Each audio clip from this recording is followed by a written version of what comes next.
I don't know where else to post this. I'm not a writer, and I'm definitely not crazy, but something's happening in my house, and I can't explain it. I'm hoping someone here can help me figure out what's going on before it's too late. This is going to sound insane, but please bear with me. I'm checking I type 10. About 3 months ago, I moved into a small fixer-upper house in a quiet rural town. It was a steal way under market value because the previous owner passed away, and the place needed work. I'm a freelance audio engineer, so I figured the isolation would be perfect for setting up a home studio. The house is old, built in the 1940s, with creaky floors, peeling wallpaper, and a musty smell that lingers no matter how many windows I open. But it was mine, and I was excited to make it my own. The first weird thing happened the night I moved in. I was unpacking my equipment, microphones, mixers, monitors, when I noticed a faint hum coming from the walls. It wasn't loud, just a low, steady buzz, like the sound of an old CRT TV left on with no signal. I chalked it up to bad wiring. All sees, right? I made a mental note to call an electrician and went to bed. But the hum didn't stop. It was there every night, soft but persistent, like static from a radio tuned between stations. I'd lie in bed, staring at the ceiling, trying to pinpoint where it was coming from. It seemed to move, sometimes louder in the living room, sometimes in the kitchen, sometimes right behind my headboard. I bought a cheap EMF meter off Amazon, thinking it might be electromagnetic interference messing with my equipment. The meter spiked in random spots around the house, but there was no pattern. The electrician came, checked the wiring, and found nothing unusual. Old houses make noises, he said, like I was some idiot spooked by a creaky pipe. Then things got weirder. I started hearing whispers in the static. At first, I thought it was my imagination, just my brain trying to make sense of the noise. But the whispers were distinct, like voices speaking just out of earshot. I couldn't make out words, but the tone was wrong. Urgent. Angry. Sometimes pleading. I tried recording them with my studio mics, the good ones that can pick up a pin drop from across the room. When I played back the recordings, there was nothing but static. No whispers. Just that endless, droning hum. I stopped sleeping. The static was louder at night, and the whispers felt closer, like someone was standing just outside my bedroom door. I started keeping the lights on, which helped a little, but not much. I'd lie there, heart pounding, listening to the walls talk to themselves. One night, I swear I heard my name. Not clear, not like someone calling me, but woven into the static, like a glitch in a corrupted audio file. Elliot, it hissed over and over. I haven't told anyone my name here, but that's what it said. I tried to ignore it. I threw myself into work, editing podcasts and mixing tracks, headphones on to drown out the noise. But my equipment started acting up. My monitors would cut out randomly, replaced by bursts of static. My DAW kept crashing, spitting out error messages about unrecognized input. Once, while editing a client's podcast, I heard the whispers again, not through the headphones, but in the room, coming from the walls. I ripped the headphones off and sat there, frozen, as the static pulsed like a heartbeat. Last week, I hit my breaking point. I was working late, trying to finish a project, when my computer screen flickered. The audio waveform I was editing warped, stretching and twisting like it was alive. Then the screen went black, and text appeared, one word at a time, in a jagged pixelated font, listen. To. US. I yanked the power cord out of the wall. My heart was hammering so hard I thought I'd pass out. I sat in the dark, listening to the static hum from the walls, louder than ever. It wasn't just in my head. It wasn't my equipment. Something in this house was trying to talk to me. The next day, I started digging into the house's history. The realtor hadn't told me much, just that the previous owner, an old woman named Margaret, died of natural causes. I went to the county records office and pulled everything I could find. Margaret had lived here for 60 years, alone after her husband died in the 70s. But there was something else, a newspaper clipping from 1965 about a local man, Thomas Reed, who went missing. He was last seen near this house, which was owned by Margaret's parents at the time. The article mentioned strange noises reported by neighbors, but the case went cold. No body, no leads. I kept digging. In the 80s, there was another missing person, a teenager named Sarah Klein, last seen walking home past my street. Again, neighbors reported odd sounds coming from the house, described as radio static or muffled voices. No one connected it to Margaret, who was apparently a sweet old lady who kept to herself. But the pattern was there. Over the decades, at least 5 people had gone missing within a mile of this house, and every report mentioned strange noises. I don't know what to think. Is this house haunted? Is it cursed? Or is it something else? I started noticing other things. Objects moving slightly, like my coffee mug shifting a few inches on the counter, or my keys ending up in rooms I hadn't been in. The static is getting louder every night, and the whispers are clearer. Last night, I heard a full sentence, "We're still here." It wasn't just one voice, it was layered, like a chorus of people speaking at once, all trapped in the static. I decided to try something stupid. I set up my mics again, but this time, I spoke to the static. I asked, "Who are you?" What do you want? I felt like an idiot, talking to the walls, but I was desperate. When I played back the recording, there was no static. No hum. Just a single voice, low and distorted, saying, "Find the door." What door? There's no door. In this house I haven't opened. I've checked every closet, every crawlspace. There's a basement, but it's just a damp, empty room with a concrete floor. I tore up the carpet in the living room, thinking there might be a trapdoor. Nothing. I even knocked on the walls, listening for hollow spots. All I got was more static, louder and angrier, like I'd pissed it off. Here's where it gets worse. 2 nights ago, I woke up at 3 a.m. to the sound of scratching. Not like a mouse or a squirrel, deliberate, rhythmic, like someone dragging their nails across wood. It was coming from the wall behind my bed. I grabbed my flashlight and pressed my ear to the wall. The static was deafening, but beneath it, I heard something else, breathing. Slow, heavy, like someone was standing on the other side of the plaster, listening to me listen to them. I haven't slept since. I've started seeing things, shadows that move when I'm not looking, reflections in the windows that don't match my movements. Yesterday, I found a Polaroid photo on my kitchen table. It was old, faded, showing a man I didn't recognize, standing in front of this house. On the back, in shaky handwriting, was one word, Thomas. I never bought Polaroids. I don't own a Polaroid camera. I'm losing it, guys. I can't leave the house, it's like the static follows me. I tried staying at a motel last night, but the hum was there, in the walls of the room. It's not just the house anymore. It's me. I don't know what they want, but they're getting louder, and I'm terrified of what happens when they finally say something I can understand. This morning, I found something. In the basement, behind a loose cinder block, there was a small metal box. Inside was a notebook, filled with Margaret's handwriting. It's a diary, but it's not normal. She talks about the voices in the walls, how they started after her husband died. She thought it was him at first, trying to reach her. But then she realized it wasn't just him, it was others people. Who never left. She wrote about a door that only opens when they are ready, and how she tried to keep them quiet by feeding them. Feeding them what, she doesn't say. The last entry is dated the day she died. It just says, they found the door. I'm sorry. I don't know what this means, but I'm freaking out. The static is so loud now it's drowning out my thoughts. The whispers are constant, and they're not just saying my name anymore. They're saying, open it. I don't know what they want me to open, but I'm scared that if I don't, they'll find a way to make me. Has anyone experienced anything like this? Does anyone know what the door could be? I'm thinking of burning the notebook, but I'm worried that'll make it worse. Please, if you have any ideas, comment below. I'm running out of time. After finding Margaret's diary behind the cinder block in the basement, I couldn't stop thinking about her cryptic references to the door and feeding them. I decided to tear the house apart, figuratively and almost literally, to find anything that might explain it.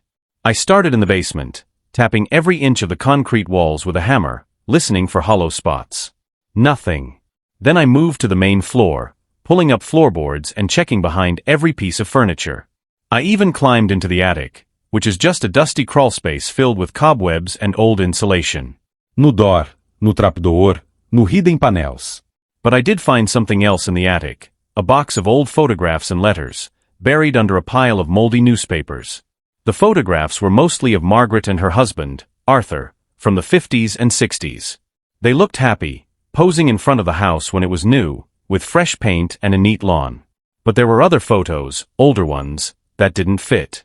They showed people I didn't recognize, men and women, some in 40s style clothing, others in 60s or 70s outfits. Each photo had a name scrawled on the back: Thomas, Sarah, Elizabeth, James, and others. These matched the names of the missing persons I found in the county records. In every photo, they were standing in front of the house, smiling, but their eyes looked off. Hollow, almost like they were posing under duress. The letters were even stranger. They were written by Margaret's father, Henry, who owned the house before her. Most were addressed to someone named Dr. Ellison, dated between 1940 and 1945.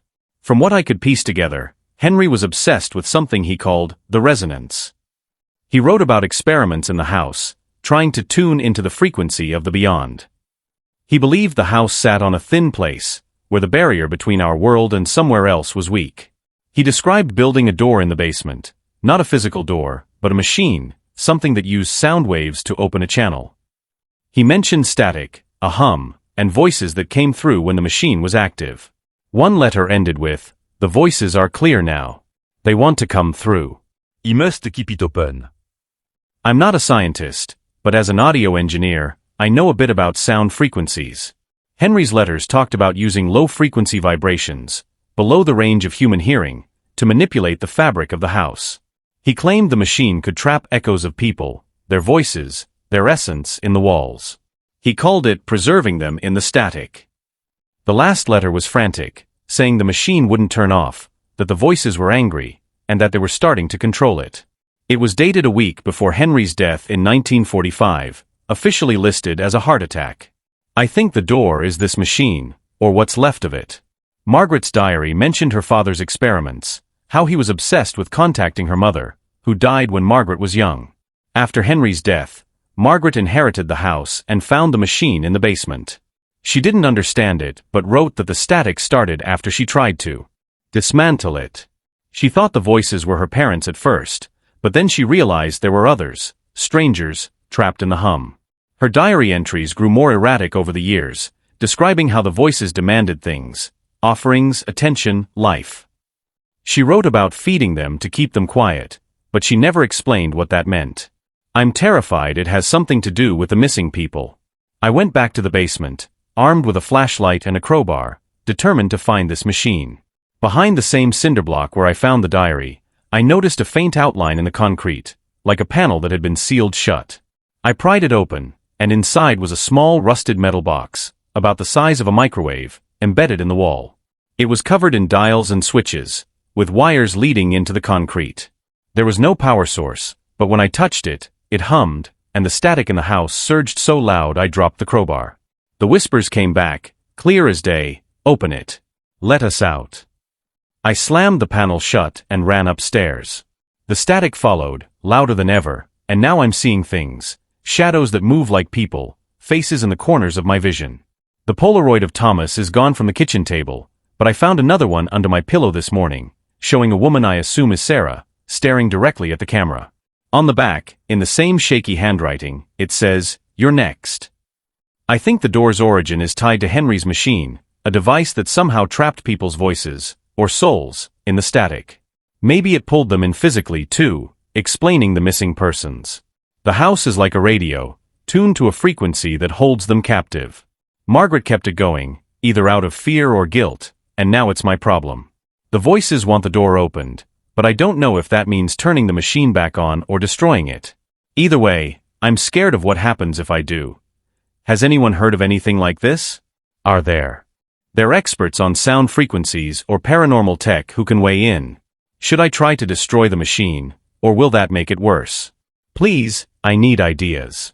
The static is so loud now I can barely think, and I swear I hear footsteps in the walls.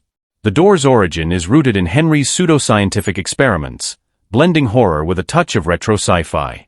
In the 1940s, during a time of fascination with radio and early electronics, Henry, grieving his wife's death, became obsessed with the idea that sound could bridge the gap between the living and the dead. Inspired by fringe theories about infrasound and thin places in folklore, he built a machine that emitted low-frequency vibrations to tune the house to a supernatural frequency. This machine, the door, inadvertently created a liminal space where voices, and possibly people, were trapped, their essences preserved in the static like a corrupted recording. The horror comes from the ambiguity. Did the machine pull people in physically, or did it capture their souls after they died nearby? The missing person suggests the former, while Margaret's feeding them implies something more sinister, perhaps luring people to the house to sustain the machine's power. The static and whispers are the trapped entities trying to communicate, their voices distorted by the machine's frequency. The house itself is a conduit, amplifying the signal and keeping the door open, even after Henry's death. My car, parked a mile from the house. I don't know how much time I have left, so I'm posting this as a warning. Thank you to everyone who commented on my last 2 posts. Your suggestions gave me the courage to try something, but I wish I hadn't. I opened the door, and now I understand what Margaret meant. I'm begging you, please learn from my mistake. Don't mess with things you can't understand. After finding the machine in the basement, the door Henry built, I couldn't ignore the voices anymore. The static was so loud it felt like it was inside my skull, and the whispers were screaming, "Open it. Set us free." I read your comments. Some said destroy the machine, others said try to talk to the voices, a few suggested a priest or a medium. I didn't have time to find anyone. Last night, the shadows in the house started moving closer, forming shapes like people, their faces blurry but their eyes glowing in the dark. I found another Polaroid on my bed, me, standing in front of the house, smiling like the others. I don't own a Polaroid camera. I never posed for that photo. I couldn't take it anymore. I went to the basement, crowbar in hand, and stood in front of the machine. It was humming, vibrating the air, and the static felt alive, pulsing like a heartbeat. I thought about smashing it, but the voices were so loud, so desperate, I hesitated. What if they were trapped souls, begging for release? I flipped the main switch on the machine, the one labeled Resonance. The hum surged, and the basement walls glowed faintly, like static on an old TV screen. Then I heard it, a grinding, tearing sound, like reality splitting open. A door appeared. Not a physical door, but a shimmering hole in the wall, crackling with static. Faces pressed against it from the other side. Thomas, Sarah, others from the photos, their mouths moving silently, eyes wide with terror. Hands reached Out, clawing at the air, and the static roared, comme Trug. I froze, but something pulled me forward, like a vacuum. My vision blurred, and I saw glimpses of a gray, endless void filled with distorted voices, all screaming at once. I don't know how I got out. He woke up on the basement floor, the machine silent, the door gone. But the house is different now. The walls feel alive, watching me. The Polaroid of me is gone, but I hear my own voice in the static now, calling my name. I grabbed my laptop and ran. I'm not going back. If you live in a house with strange noise, don't ignore them. If you find a machine, destroy it before it's too late. Has anyone dealt with something like this? What do I do now that I'm part of the static? Please, comment with any ideas. I'm desperate. After finding Henry's machine, the door in the basement, the static grew unbearable, a deafening hum that drowned out my thoughts. The whisper chanted my name, Elliot, woven into a chorus of anguish. Your suggestions ranged from smashing the machine to contacting a paranormal expert, but last night, I couldn't wait. The shadows in the house had faces now, Thomas, Sarah, the others from the Polaroids, staring from the walls, their mouths moving in silent screams. A new Polaroid appeared on my nightstand, me inside the house, looking terrified. I don't remember it being taken. I went to the basement, heart pounding, and faced the machine. Its dials glowed faintly, pulsing with the static's rhythm. I remembered something from Margaret's diary. The door opens when you remember. I hadn't understood until then. As I touched the machine, a memory hit me, not mine but vivid. I was Thomas, standing in the house in 1965, hearing the hum, feeling it pull me toward the basement. Then I was Sarah, in 1983, drawn to the same spot, my screams swallowed by static.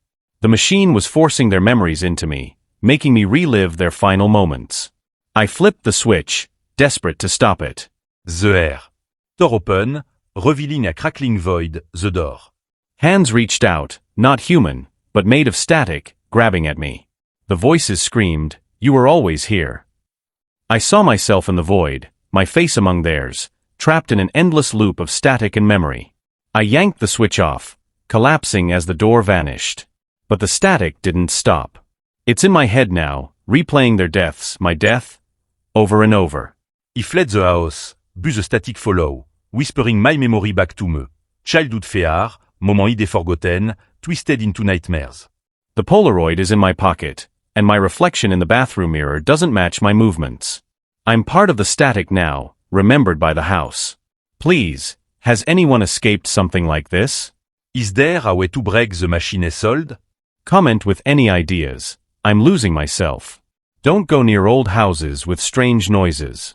They never forget. Don't forget to like, subscribe, and hit that bell so you never miss a twist or a new video.